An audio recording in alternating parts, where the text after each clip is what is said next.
திருவண்ணாமலையில் துணை முதலமைச்சர் உதயநிதி ஸ்டாலின் தலைமையில் அமைச்சர் ஏவ வேலு உள்ளிட்டோர் பங்கேற்ற திமுக வடக்கு மண்டல பாக முகவர்கள் பயிற்சி கூட்டத்தில் பங்கேற்ற அனைவருக்கும் சுட சுட பிரியாணி, சிக்கன் 65 பரிமாறப்பட்டது. கூட்டத்திற்கு வந்திருந்த தொண்டர்கள் உணவு கூடத்தில் இடம் பிடிப்பதற்காக தடுப்புகளை தாண்டி குதித்தும் ஒருவரை ஒருவர் தள்ளிக்கொண்டு முண்டியடித்தும் ஓடினர்.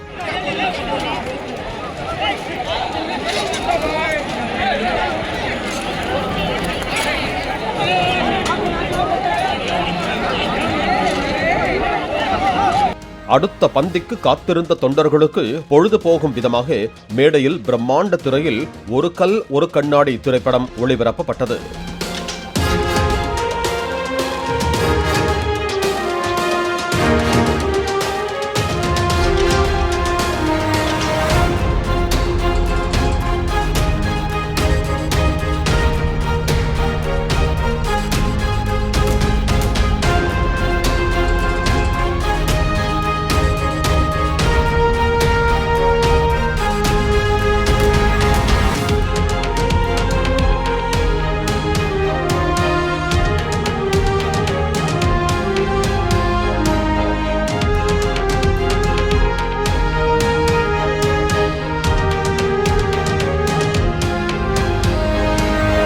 பிளே ஸ்டோர் மற்றும் ஆப் ஸ்டோரில் இருந்து பாலிமர் செயலியை QR கோடு மூலம் பதிவிறக்கம் செய்யுங்கள்.